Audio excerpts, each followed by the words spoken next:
It seems like this is official and not a badly scheduled April Fool's Day joke. AirPower mat is cancelled. Long rumored, almost 2 years delayed, wireless charging pad that was supposed to charge up to 3 devices at the same time is gone. I think it's the first time in Apple's modern history when they cancelled an announced product before actually releasing it to the public. This is what happens when a company is led by a salesperson or chief operating officer. The COO mainly focuses on executing the company's business plan, while a CEO is more concerned with long-term goals and the broader company outlook.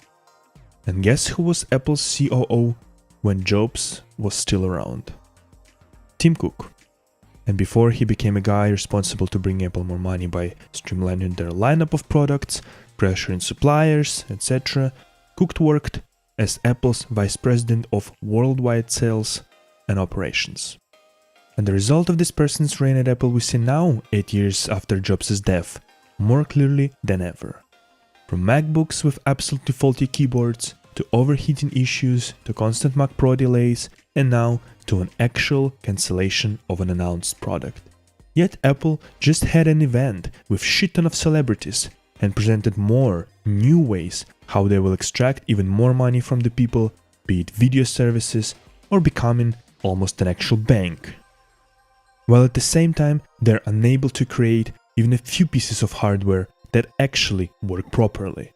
Here's another difference between Steve Jobs and Tim Cook's Apple. Jobs' Apple almost never announced products they couldn't show you in action right there on the stage. Cook's Apple feed you sugar-filled breakfast like they want you to die from diabetes in a few months. They always tell you that they're working on new products, that they keep their customers' best interests in mind, that they will fix and improve and deliver, and it's all just a bunch of bullshit to keep their stocks high, so Tim himself can get that fat 15 million per year check, and that's not counting all the benefits that come with hitting some internal marks, keeping sales and stock prices high. To say it's shocking news, on one hand, is an understatement, because this is 800 billion company we're talking about, not some Kickstarter project. On the other hand, in the past several years, Apple really struggled a lot in their hardware and engineering departments. Probably because it isn't a priority to Apple anymore. Tim Cook isn't an engineer, he isn't the founder of this company. He's a corporate bureaucrat who knows how to count money.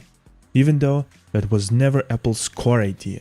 They were always an innovative, product-oriented company that tried to deliver the best possible experience to their customers.